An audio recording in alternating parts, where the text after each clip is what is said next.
Hello friends, welcome to SSC coaching centre. दोस्तों, आज के वीडियो में देखेंगे हम प्रतिशत के प्रश्न, और ये प्रश्न इंपॉर्टेंट हैं। और जिन बच्चों का बेसिक क्लियर नहीं है, प्रतिशत कैसे निकालते हैं, कुछ भी जानकारी अगर नहीं है तो मैंने प्रतिशत की प्लेलिस्ट में सारी जानकारी दी हुई है। आप जो भी वीडियो देखें, आपको प्रतिशत का देखना, प्रतिशत की प्लेलिस्ट खोलिए। आयु संबंधित प्रश्न देखने, आयु संबंधित की प्लेलिस्ट खोलिए, तो सभी प्लेलिस्ट अलग अलग बना रखी हैं। आप कोई भी एग्जाम की तैयारी करना शुरू किए हैं तो आप हमारी प्लेलिस्ट से कर सकते हैं। ठीक है, तो चलिए स्टार्ट करते हैं। पहला प्रश्न है, यदि x का 40% बराबर 500 का 10% के समान हो तो x का मान ज्ञात करें।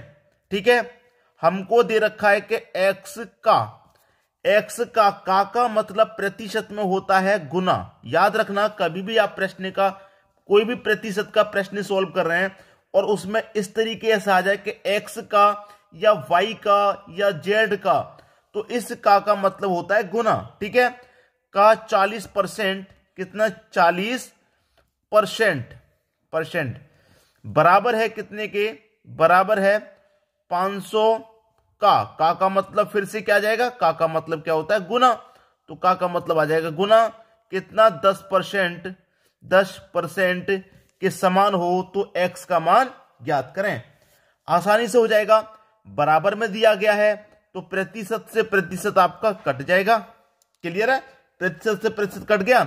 अब देखिए, यहां पर 10 से मैं काट दूंगा 40 को, 4 बार में कट जाएगा, और 4 से काट दूंगा 500 को, कितनी बार में कटेगा, 4 एक कम 4, 1 बचेगा 10, 4 दूने का 8, 2 बचेगा 20, 4 पंजे 20, तो 125 आया। इधर क्या आ गया आपका x, और बराबर के इधर आ गया 125, तो x का मान कितना आ गया, x का मान आ गया 125। ठीक है, 125 कहां पर भाई, सी ऑप्शन में है। यह आपके प्रश्न का बिल्कुल सही जवाब हो जाएगा। बात क्लियर आ गई, सभी को प्रश्न आसानी से समझ में आ गया होगा।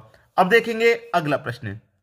अगला प्रश्न है, यदि दिया है कि ए की आय का 10% बराबर बी की आय का 15% बराबर सी की आय का 20% है, यदि इनकी आय का कुल योग 7800 रुपये हो तो बी की आय क्या होगी। आपके पास 3 व्यक्ति हैं, ए बी और सी।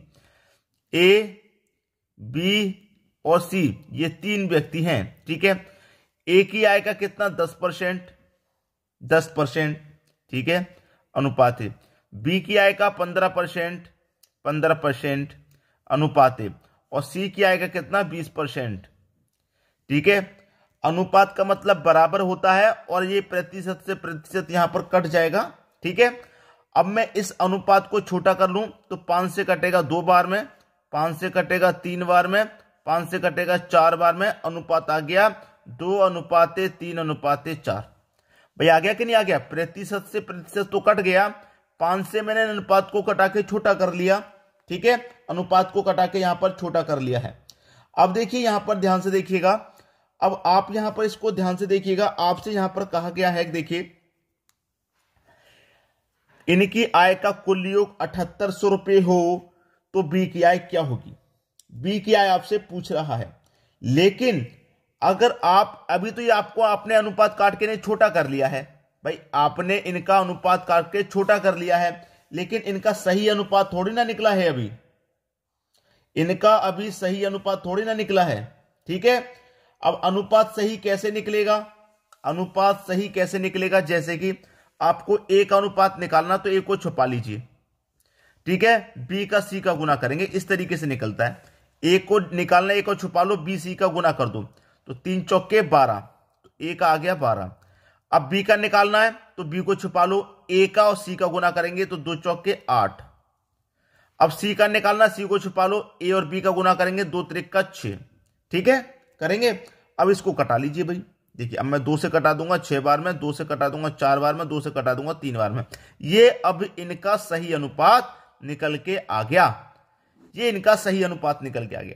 अब हमारे पास आय का कुल योग कितना है, 7800 रुपया है, और हमारे पास अनुपात का योग कितना है, 6 4 10 और 3 13 है। अनुपात की योग से इस योग में डिवाइड कर दो, 13 6 78, 6 बार में जाएगा, और 2 जीरो मतलब 600। आपसे पूछ रहा है कि बी की आय क्या होगी। भाई बी का अनुपात कितना है 4, तो 600 को गुना 4 में कर दो, 6 चौके 24 मतलब 2400। तो बी की आय कितनी हो जाएगी भाई 2400 हो जाएगी। सी ऑप्शन आपका सही हो गया। ए की आय पूछा जाए तो ए का अनुपात 6 से गुना कर दो, सी की पूछा जाए तो 3 से गुना कर दो। बात क्लियर हो गई, आसानी से कर पाएंगे। अब देखेंगे अगला प्रश्न। अगला प्रश्न है 0.01 0.1 का कितना प्रतिशत है। बहुत बढ़िया प्रश्न है। देखिए आपसे कहा गया कि 0.01, ठीक है, इसका कितना प्रतिशत है। किसका भाई 0.1 का कितना प्रतिशत है। प्रतिशत के लिए क्या करते हैं 100 से गुना करते हैं, यह बात आप सभी जानते हैं, ठीक है। अब ध्यान से देखिएगा, ऊपर एक दशमलव के बाद दो संख्या है, आप सबसे पहले दशमलव को हटाएंगे तो दशमलव के बाद दो संख्या है तो बटे में 2 जीरो आ जाएंगे, और यहां से भी दशमलव हटाएंगे तो दशमलव के बाद यहां पर एक संख्या थी तो ऊपर 1 जीरो आ जाता है। अपोजिट में आता है, ऊपर से दशमलव हटाएंगे तो नीचे जीरो, नीचे से दशमलव हटाएंगे तो ऊपर जीरो बढ़ेंगे, ठीक है। अब रियल में देखिए 0 0 10 का मतलब क्या हो गया भाई 10 हो गया। भाई 10 से पहले जीरो लग रहे हैं, इसका कोई महत्व नहीं है, कोई महत्व नहीं है। देखिए 0 0 10 है, ये यही तो है। अब 10 से पहले 2 जीरो लग रहे हैं, कोई महत्व नहीं है, लेकिन फिर भी चलो लिख लेते हैं। अब 0 दशमलव तो हट गया, 0 100 है तो मैंने जैसे कि यहां पर 0 100 लिख लिया। अब 10 से पहले 2 जीरो है, इसका कोई मतलब नहीं। 100 से पहले जीरो है, इसका कोई मतलब नहीं। कोई बात नहीं, प्रतिशत के लिए 100 से गुना। अब सीधा सीधा यहीं पर सॉल्व कर देंगे। 100 से 100 में कटा दूंगा तो 10 ही तो बचा आपके पास। भाई 0 0 10 का मतलब क्या है 10 ही तो है, तो 10% आपका सही आंसर हो जाएगा। 10%, ठीक है। 10% मतलब पहला ही ऑप्शन आपके प्रश्न का बिल्कुल सही जवाब है। अब देखेंगे हम अगला प्रश्न। अगला प्रश्न है आपका P Q से 5 गुना बड़ा है। जो P है वो Q से, ठीक है, Q से P जो है वो Q से 5 गुना बड़ा है। अगर Q 1 होगा तो ये 5 गुना बड़ा है तो 6 हो जाएगा। बहुत सारे बच्चों की थिंकिंग यहीं पर चेंज है। कैसे चेंज है मैं बता देता हूं कि बहुत सारे बच्चे कहते हैं कि P Q से 5 गुना बड़ा है। जो Q है वो 1 है, P आपका 5 गुना आ जाएगा। अब भैया देखिए यहां पर बहुत सारे बच्चे इस तरीके से प्रश्न को सॉल्व करते हैं, जैसे कि ये Q हो गया, ये P हो गया, Q 1 हो गया, P 5 हो जाएगा। तो Q 1 है, P कितना हो गया 5 गुना हो गया, लेकिन कितने गुना बड़ा है 4 गुना ही तो बड़ा है। भाई 1 से 5 हो गया, कितना बड़ा है 4 ही तो बड़ा है। अब यहां पर देखिए इसकी आयु 1 है, इसकी आयु मान लीजिए 6 है, तो कितना बड़ा है ये इससे 5 बड़ा है कि नहीं बड़ा। तब ये प्रश्न सॉल्व होता है। कभी भी ऐसा प्रश्न है तो इस तरीके से मत कर देना, गलत हो जाएगा। 5 गुना बड़ा है, ठीक है, 5 गुना बड़ा है तो 5 हो गया। अब ये इससे बड़ा है तो Q P से कितना प्रतिशत कम है। Q कितना कम है भैया इससे 5 कम है, कितने से P से कम है। प्रतिशत के लिए 100 से गुना करेंगे, ठीक है। 5 का गुना 100 से कर देंगे भैया 500 हो जाएगा, बट्टे में 6 आ जाएगा, ठीक है। अब 6 से कटाएंगे, 6 8 48, 2 बचेगा भाई 20 हो जाएगा। 6 3 18, 2 बचेगा नहीं जाएगा तो 2 ऊपर बट्टे में 6। अब ये कट जाएगा, 2 1 कम 2, 2 3 6, तो ये कितना हो गया 83, 1/3, 1/3 आपका सही आंसर हो गया। 83.1/3, 83.1/3 पहला ऑप्शन आपके प्रश्न का सही जवाब है। उम्मीद करूंगा सभी को प्रश्न आसानी से समझ में आ गया। अब देखेंगे अगला प्रश्न। अगला प्रश्न है 65 ग्राम 2 kg के कितने प्रतिशत के बराबर है। आपसे कह रहा है कि 65 किलो, 65 किलो नहीं 65 ग्राम, 65 ग्राम 2 kg के कितने प्रतिशत के बराबर है। 65 ग्राम 2 kg के। अब देखिए यहां पर यूनिट अलग अलग आपको साफ साफ दिखाई दे रही है कि ये ग्राम में है और ये केजी में है। तो या तो मैं इसको भी केजी बना लूं या फिर इसको भी ग्राम बना लूं। तो मुझे दिख रहा है कि 2 किलो को ग्राम बनाना आसान है। क्यों आसान है कि 2 किलो में 2000 ग्राम हो जाएंगे, तो सीधा सीधा इसको 2000 ग्राम लिख दूं मैं। भाई ये भी ग्राम है और अब ये भी ग्राम हो गया।